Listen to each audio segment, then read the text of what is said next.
नमस्कार। 20 मिनट 20 खबर में आप सबका बहुत बहुत स्वागत है। आप सबके साथ मैं हूं प्रियंका राय। अगले 20 मिनट में आपको हम 20 अहम खबरों से रूबरू कराने वाले हैं। तो चलिए शुरू करते हैं 20 मिनट में 20 खबरों का सिलसिला। झालावाड़ जिले के घाटोली थाना क्षेत्र के केलखोयरा नदी की रपट पर पानी के तेज बहाव के चलते एक ट्रैक्टर ट्रॉली नदी में बह गई। हालांकि ट्रॉली में सवार यात्री तैरकर बाहर निकल गए और बड़ा हादसा टल गया। मौके पर मौजूद ग्रामीणों ने बताया कि घाटोली केलखोयरा मार्ग पर स्थित पुलिया की रपट पर नदी का तेज बहाव था। इससे बेपरवाह एक ट्रैक्टर चालक कुछ यात्रियों से भरी ट्रॉली को लेकर पुलिया पार कर रहा था। तभी तेज बहाव के चलते ट्रैक्टर ट्रॉली पुलिया से बहकर नीचे गिर गई और बह गई। हालांकि ट्रॉली में सवार यात्री तैरकर नदी से बाहर निकल गए। ट्रैक्टर मालिक ने पुलिस में रिपोर्ट नहीं दर्ज कराई है, लेकिन सूचना के बाद पुलिस चालक की लापरवाही मानते हुए प्रकरण दर्ज करने की बात कह रही है।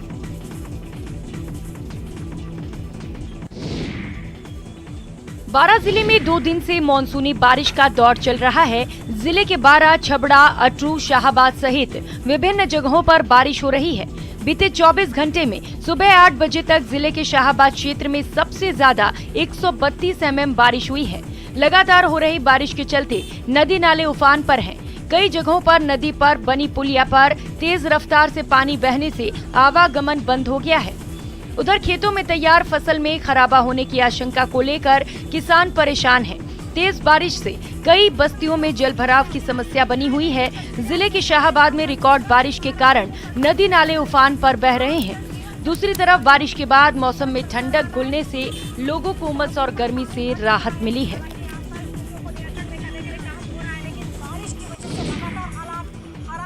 जैसलमेर में इन दिनों मौसमी बीमारियों का भयंकर प्रकोप है। हालात ये हैं कि जैसलमेर का जवाहिर हॉस्पिटल मरीजों से भर गया है। 200 बेड के अस्पताल में मरीजों की तादाद बढ़ने से बरामदों में अतिरिक्त बेड लगाकर इलाज किया जा रहा है। जवाहिर अस्पताल में मरीजों की लाइन लगी है। इस बार ज्यादा बारिश होने की वजह से मौसमी बीमारियां ज्यादा बढ़ गई हैं। सबसे ज्यादा मलेरिया के मरीज आ रहे हैं। मरीज इतने ज्यादा आ रहे हैं कि अस्पताल प्रशासन को बरामदों में एक्स्ट्रा बेड लगाने पड़ रहे हैं। हम मान रहे हैं कि करीब हमें 1.5 गुना मरीज अभी अस्पताल पहुंच रहे हैं और उनकी कंटिन्यू सेवा देने के लिए हमारे स्टाफ भी अपने टाइम से ज्यादा मेहनत कर रहे हैं और जो जितनी देर वो पहले भी ड्यूटी करते उसी ड्यूटी में जितने मरीज पहले वो देखते थे उसी दुगनी देख रहे हैं। दरअसल जैसलमेर जिले में इस बार बढ़िया बरसात के बाद जगह जगह पानी जमा होने के कारण मच्छर ज्यादा पैदा हो गए हैं। इससे मलेरिया तेजी से फैल रहा है। जैसलमेर के सबसे बड़े अस्पताल की स्थिति बहुत विस्फोटक हो गई है। अगर यही हालात रहें तो आने वाले समय में अस्पताल प्रशासन के सामने मुश्किलें पैदा हो सकती हैं।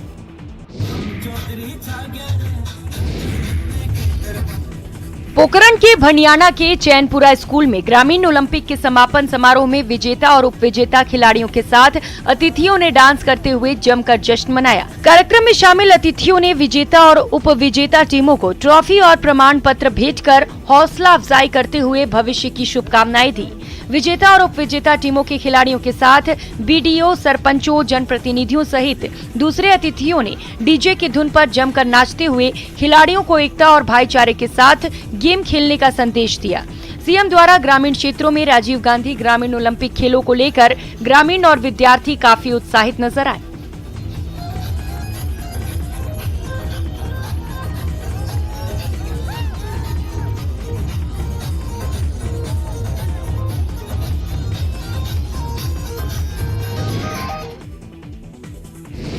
ये तैयारी सेना में शामिल होने की है।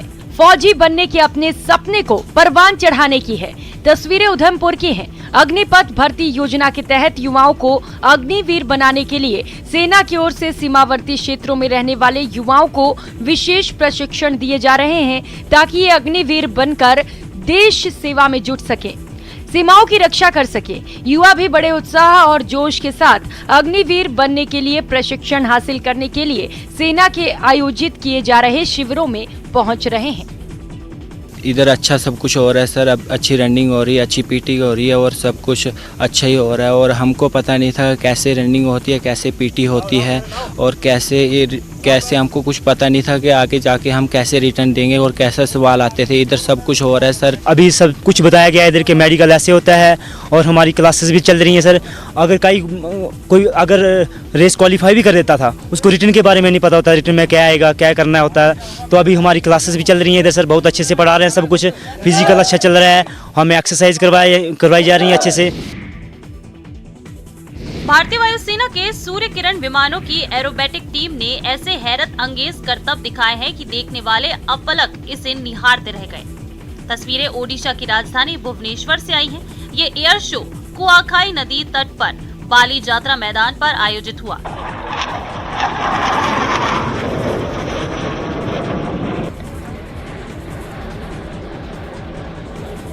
शुक्रवार सुबह 10 बजे शुरू हुए एयर शो में वायुसेना के 9 विमान शामिल हुए। अपनी उड़ानों के दौरान विमानों ने विभिन्न तरह की आकृतियां दिखाई। Yeah, this is basically the Indian Air Force 9 aircraft formation aerobatic team. It's called as Surya Kiran.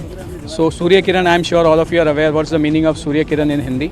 So this is a 9 aircraft synchronized aerobatic team. They are displaying, they will coming to low altitudes, show them the display. This is primarily to motivate the people towards Air Force and armed personnel. We are there from the NCC. I am though from Air Force. Right now I am posted with an Air Squadron NCC, which is a second Air Squadron raised at Jharsuguda. Its primarily task is to train the Air Wing cadets of western part of Orissa. Gujarat में भारत का दूसरा सबसे बड़ा बांध सरदार सरोवर 2 साल बाद पूरी तरह से पानी से लबालब हो गया है। इस साल अच्छी मौसम में बारिश के बाद बांध का जलस्तर 138.68 मीटर के पूर्ण स्तर तक भर गया है। इस सीजन में पहली बार बांध अपने अधिकतम स्तर पर पहुंचा है। 2017 में 138 मीटर तक का बांध बनकर तैयार हुआ था। तब से लेकर आज तक ये बांध तीसरी बार अपने पूर्ण स्तर तक भर चुका है। इस मौके पर नर्मदा निगम ने सरदार सरोवर बांध को तिरंगे की रोशनी से सजाया। इसके अलावा नर्मदा की पूजा अर्चना की गई। फिलहाल नर्मदा बांध का जलस्तर 138.46 मीटर पहुंच गया है, इसलिए मुख्यमंत्री खुद पूजा अर्चना करने पहुंचे। एक आधिकारिक विज्ञप्ति में कहा गया है कि 2019 और 2020 के बाद ये तीसरी बार है जब बांध अपने पूर्ण जल स्तर पर पहुंच गया है। विज्ञप्ति में बताया गया है कि अब बांध में 5.76 लाख करोड़ लीटर पानी का भंडार है, यानी आने वाली गर्मियों में राज्य को पानी की कमी का सामना नहीं करना पड़ेगा। देश से विलुप्त हो चुके चीतों को लेकर इन दिनों खूब चर्चा है, क्योंकि 70 साल बाद भारत में फिर से चीता देखने को मिलेगा। मध्य प्रदेश के कूनो नेशनल पार्क में नामीबिया से 8 चीतों को लाकर छोड़ने की योजना बनाई गई है। 17 सितंबर को देश के प्रधानमंत्री नरेंद्र मोदी का जन्मदिन है। पीएम अपने जन्मदिन पर इन चीतों को उद्यानों में बनाए गए विशेष बाड़े में छोड़ेंगे। गौरतलब है कि भारत सरकार ने सन 1952 में देश से चीता को विलुप्त घोषित कर दिया था।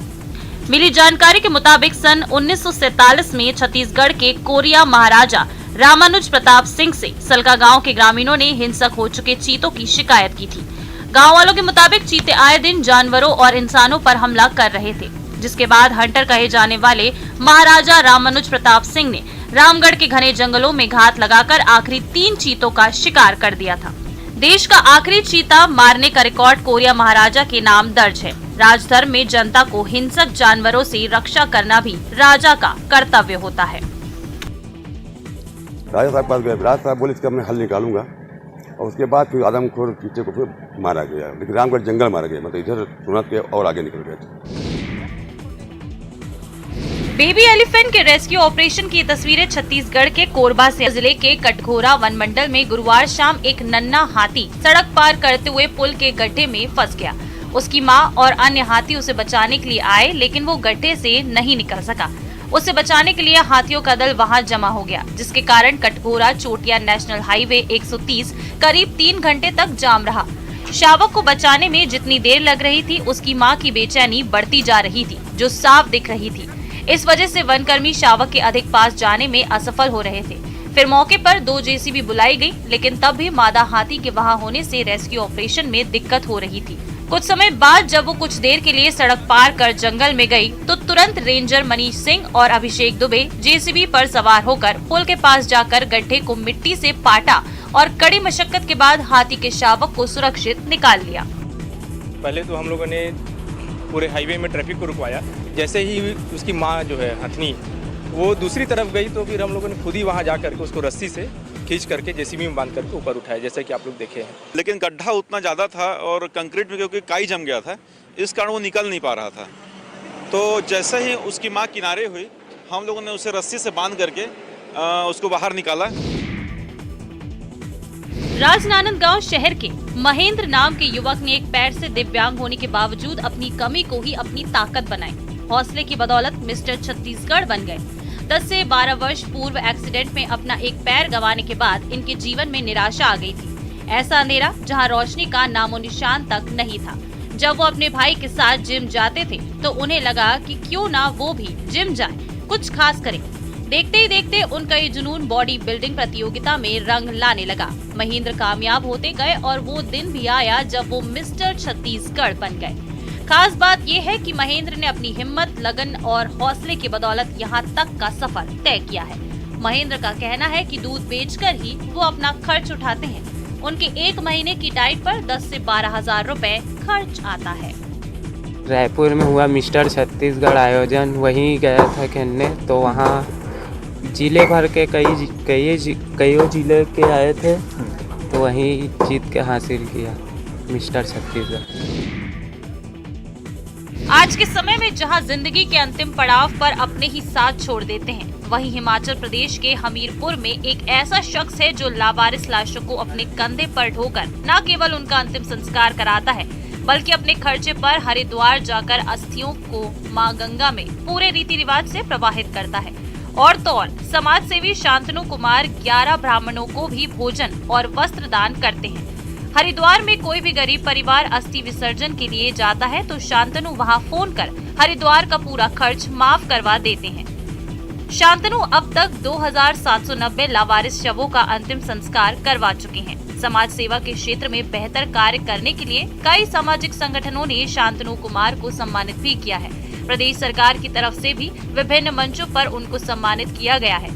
शांतनु ने इनाम में मिली हजारों रुपयों की राशि को भी अपने पास नहीं रखा और उसे भी दान कर दिया। जब भी किसी का देहांत होते हैं, हम उनका इस दुख की घड़ी में हम अपनी हथेली घाट शमशान घाट में हम जाते हैं और वहाँ पर देखता मैं कोई लोग वहाँ पर शामिल होते हैं, उनको लाके डालते हैं, सब कुछ करते हैं। तो लेकिन मैंने इसको परवाह नहीं किया। उन दिवंगत का जो आशीर्वाद है, उनका जो प्रेरणा, उनका जो शक्ति है, उसके द्वारा ही आज मैं इतनी लंबी सफर तय किया। नदी में जल का अथाह प्रवाह और चट्टान पकड़कर जान बचाने की मजबूरी। तस्वीरें मध्य प्रदेश के बैतूल से आई हैं। लगातार हो रही बारिश से बैतूल की उफनती मोरंड नदी में 6 स्कूली छात्र डूबने से बच गए। मामला गुरुवार शाम का है, जब तारा गांव से हरदू गांव के बीच मोरंड नदी को पार करते वक्त 6 स्कूली बच्चे बह गए। इनमें 4 लड़कियां और 2 लड़के शामिल थे। गनीमत ये रही कि कुछ मीटर दूर बहने के बाद सारे बच्चे एक बड़ी चट्टान के सहारे खुद को संभाले रहे। इस दौरान नदी के बाहर खड़े बाकी बच्चों ने आसपास से मदद बुलाई। घटना के बारे में सुनते ही गांव के कुछ जाबाज युवक मौके पर पहुंच गए। उन्होंने रस्सियों के सहारे एक एक करके सभी बच्चों को उफनती नदी से सुरक्षित बाहर निकाल लिया। हालांकि कुछ छात्रों के बैग नदी में बह गए, लेकिन उनकी जान बच गई। इस घटना की सबसे बड़ी वजह है मजबूरी। जी हाँ, चिचोली ब्लॉक के ग्राम हरदू में हायर सेकेंडरी स्कूल है, जिस वजह से ग्राम तारा सहित आसपास के दूसरे गांवों से सैकड़ों छात्र मोरंड नदी और पहाड़ी नालों को पार करके हरदू गांव पहुंचते हैं। पर युग में भगवान श्री कृष्ण की अद्भुत लीलाएं हम सभी ने सुनी है, लेकिन आश्चर्य की बात यह है कि कलयुग में भी भगवान श्री कृष्ण के चमत्कार जारी हैं। तस्वीरें मध्य प्रदेश के रतलाम की हैं। सुनार गली क्षेत्र स्थित द्वारकाधीश मंदिर की स्थापना करीब 300 वर्ष पहले काशीराम जी पालीवाल ने की थी। बताया जा रहा है कि काशीराम जी भगवान द्वारकाधीश की ये मूर्ति जिस संत से लेकर आए थे, वो हर रात उसी संत के पास पहुंच जाया करती थी। फिर सुबह जाकर भगवान की मूर्ति वापस मंदिर में लाई जाती थी। यही क्रम लगातार चलता रहा, जिसके बाद काशीराम जी पालीवाल ने भगवान की इस मूर्ति को अभिमंत्रित करवाकर मंदिर में ही स्थापित कर दिया। भगवान श्री कृष्ण की मूर्ति के बारे में कई चमत्कार मशहूर हैं। एक किंवदंती ये भी है कि भगवान को भोग नहीं लगाए जाने पर भगवान खुद हलवाई की दुकान पर पहुंचे और अपने हाथ के कड़े गिरवी रख भोग ग्रहण कर लिया। और इसके चमत्कार बहुत है कि भगवान की ये मूर्ति चली जाती थी साधु पास, जिससे पास से लाए थे काशीराम जी, तो उनके पास में रात को पोड़ाते थे भगवान को, शयन कराते थे और सुबह जब पोट खोलते थे तो मंदिर में गायब हो जाती थी मूर्ति। तो वहीं जाते उनके साधु महाराज के पास वापस, तो उनसे वापस लेके आते थे। ऐसे 5-6 बार हुआ, तो फिर उनको भगवान को अभिमंत्रित करके रोका गया। 26 सितंबर से शारदीय नवरात्र की शुरुआत हो रही है। दुर्गा पूजा को लेकर देश भर में तैयारियां चल रही हैं। कहीं मां दुर्गा की प्रतिमा को अंतिम रूप दिया जा रहा है, तो कहीं अलग अलग थीम पर पंडाल सज रहे हैं। पश्चिम बंगाल में तो दुर्गा पूजा के विशेष महत्व होते हैं। यही वजह है कि यहाँ के मूर्तिकारों की भारी डिमांड रहती है। तस्वीरें उत्तराखंड के नैनीताल की हैं। यहाँ 1 अक्टूबर से मिनी बंगाल की झलक देखने को मिलेगी। जी हाँ, सरोवर नगरी में पहाड़ की संस्कृति के साथ बंगाल की दुर्गा पूजा की तैयारी भी परवान पर है। बंगाल से आए कलाकार मूर्ति निर्माण में लगे हैं। फास्ट उनका बैम्बो जो होता है उससे दुर्गा मैया का मेन स्ट्रक्चर बनता है। उसके बाद चावल की जो पेड़ है उससे मैया की बॉडी स्ट्रक्चर बनता है। और तीसरी में जो हमारा काम होता है वो गंगा का मिट्टी से, उसमें माँ का मुंह, हाथ ये सब बनाया जाता है। 66वें दुर्गा महोत्सव के लिए कमेटियों का गठन हो गया है। नगर पालिका भी मेले के लिए टेंडर करने में जुट चुकी है। आपको बता दें कि नैनीताल में 66 साल से बंगाली समुदाय और पहाड़ के लोग मिलकर दुर्गा पूजा का आयोजन करते हैं, लेकिन पहली बार बंगाल का फील देने के लिए बंगाल से मूर्तिकार बुलाए गए हैं। जी हाँ, अब के हमारा पूरा प्रयास है कि क्योंकि हमने मूर्तिकार जो है इस बार कलकत्ता से बुलवाए हैं। उत्तराखंड के 4 धामों में से गंगोत्री धाम में पिंडदान के लिए श्रद्धालुओं का सैलाब उमड़ पड़ा। गंगोत्री गंगा नदी का उद्गम स्थान है। ये स्थान उत्तरकाशी जिले के 100 किलोमीटर की दूरी पर स्थित है। पौराणिक कथा के अनुसार राजा सागर के 60,000 पुत्रों ने ऋषि कपिल के आश्रम पर धावा बोल दिया। जब कपिल मुनि ने अपनी आंखें खोली तो उनके श्राप से राजा सागर के 60,000 पुत्रों की मृत्यु हो गई। पौराणिक मान्यता है कि राजा सागर के पौत्र भागीरथ ने देवी गंगा को प्रसन्न करने के लिए अपने पूर्वजों की आत्मा को मुक्ति दिलाने के लिए मां गंगा का ध्यान किया, उन्हें मोक्ष प्रदान कराया। मान्यता है कि इस स्थान पर मां गंगा पृथ्वी लोक पर उतरी। इसी वजह से इस स्थान को गंगोत्री कहा जाता है। गंगा को भागीरथी भी इसी वजह से पुकारा जाता है। पर आजकल जो पक्ष चल रहा है वो पितृ पक्ष चल रहा है, और पितृ पक्ष में गंगोत्री धाम में यदि श्रद्धालु आके अपने पितरों और जो भी जितने भी पितृ वैकुंठ सिधार गए हैं वो भगीरथ शिला पे आके यदि पितृ तर्पण करें तो उसका बहुत बड़ा महत्व है। कि महाराजा राजा भगीरथ ने तपस्या की, तब जाके उनके पितरों का उद्धार हुआ है, इसीलिए इसको भागीरथ शिला के नाम से जाना जाता है। उत्तराखंड के रामनगर में इन दिनों एक अनूठी रामलीला का मंचन किया जा रहा है, जिसे हर साल पितृपक्ष में ही आयोजित किया जाता है। भवानीगंज में आयोजित होने वाली इस रामलीला के मंचन को 49 साल हो गए हैं। आयोजकों की माने तो पितृपक्ष में लोक परलोक के बीच के द्वार खुल जाते हैं। ऐसे में इस दौरान होने वाले भगवान राम की इस लीला का विशेष महत्व है। और श्राद्ध में रामलीला हम इसलिए करते हैं कि श्राद्धों में ये हमारे जो लोक परलोक के बीच के द्वार हैं वो खुल जाते हैं। और जब रंगमंच पर पहले दिन हम देवताओं का आवाहन करते हैं तो उन्हें जाहिर है कि द्वार खुले हैं तो उन्हें यहाँ आने जाने में सुविधा होगी। इस रामलीला में परंपरागत रामलीला से हटकर डायलॉग हिंदी में भी बोले जाते हैं, ताकि दर्शकों को भगवान राम की लीला आसानी से समझ आ सके। इससे भी बढ़कर इस रामलीला में अब समय के साथ फिल्मी गानों का भी इस्तेमाल किया जाने लगा है, जो दर्शकों को खूब रास आ रहा है। इंटरनेट के इस युग में जब हर कोई बिजी चल रहा हो, उस दौर में रामलीला के मंचन में किए जा रहे इन प्रयोगों से निश्चित ही लोग जुटने लगे हैं, जो आयोजकों के लिए सुकून की बात है।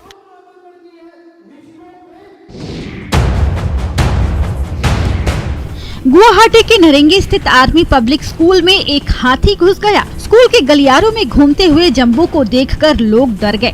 वीडियो में हाथी को स्कूल के गलियारों में घूमते हुए देखा जा सकता है। वहीं कुछ लोग उसे दूर करने की कोशिश करते भी नजर आ रहे हैं। तस्वीरें आर्मी पब्लिक स्कूल की है, जहां हाथी लंबे समय तक स्कूल के गलियारों में घूमता रहा, जिसे देखकर आसपास के लोग उस नजारे को अपने मोबाइल में कैद करने लगे। इस दौरान हाथी काफी देर तक इमारत से निकलने की कोशिश कर रहा था, पर बिल्डिंग की हाइट कम होने के कारण वो निकल नहीं पा रहा है, जिस कारण हाथी बहुत परेशान हो गया। बाद में स्कूल प्रबंधन की ओर से इसकी जानकारी वन विभाग को दी गई। काफी मशक्कत के बाद वन विभाग ने हाथी को पास के अमचुंग वन्य जीव अभ्यारण्य के जंगलों में पहुंचाया।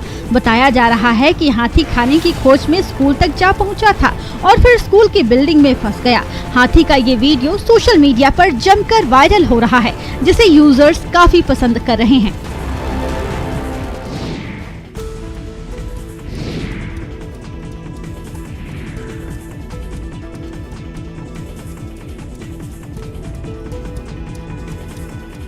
कांकेर के कुलार गांव में आजादी के 75 सालों बाद भी विकास और मूलभूत सुविधाओं का काफी अभाव है।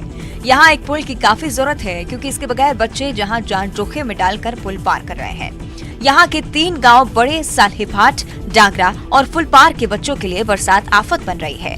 यह नक्सल प्रभावित क्षेत्र है और यहाँ कई बार बच्चों के अभिभावकों ने सरकार और प्रशासन के सामने समस्या रखी है, लेकिन किसी ने इनकी नहीं सुनी। आज तक पुल का निर्माण नहीं हो सका। अब देखना है कि सरकार तक बात पहुँचने के बाद कब तक यहाँ पर पुल का निर्माण हो पाता है।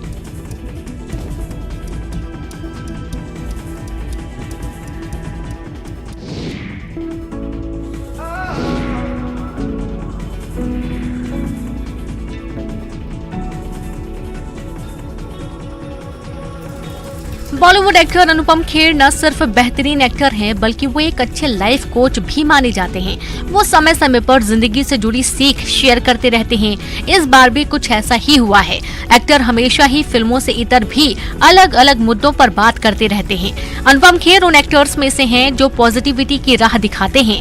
आज जब उन्होंने अपने एक वीडियो में 9/11 का जिक्र छेड़ा, तो उन्होंने सिर्फ पिछले दुख की बात नहीं की, बल्कि उससे कुछ सीख ही दी है। सुनिए उन्होंने क्या कुछ कहा है। 9/11 के अटैक के कुछ दिन बाद एक कंपनी जिनका ऑफिस न्यूयॉर्क के वर्ल्ड ट्रेड सेंटर में था, उन्होंने अपने एम्प्लॉयज और कुछ एग्जीक्यूटिव्स को जो उस दिन किसी कारणवश उस हादसे से बच गए थे, उन्हें इनवाइट किया और अपने एक्सपीरियंसेस सबके साथ शेयर करने के लिए कहा। और जिन कारणों से वो लोग बचे थे वो कुछ ऐसे थे। कंपनी के डायरेक्टर लेट हुए क्योंकि उस दिन उनके बच्चे का किंडरगार्टन का पहला दिन था। एक महिला लेट हुई क्योंकि वो सही वक्त पर अलार्म नहीं सुन सकी। एक कर्मचारी लेट हुआ क्योंकि किसी रोड एक्सीडेंट के कारण ट्रैफिक जैम हो गया था और वक्त पर ऑफिस नहीं पहुंच पाया। किसी की बस छूट गई, किसी के कपड़े पर खाने का दाग पड़ गया और वो लेट हो गया, तो किसी की गाड़ी स्टार्ट नहीं हुई, किसी का बेबी डिलीवर्ड हुआ तो किसी की कैब लेट हुई।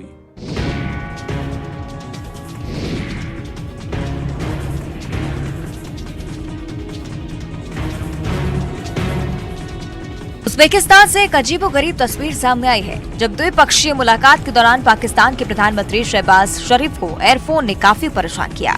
इस दौरान पुतिन मुस्कुराते हुए भी नजर आए। दरअसल उज्बेकिस्तान के समरकंद में रूस के राष्ट्रपति पुतिन और पाकिस्तान के प्रधानमंत्री शहबाज शरीफ की मुलाकात के दौरान ये दिलचस्प बात हुई।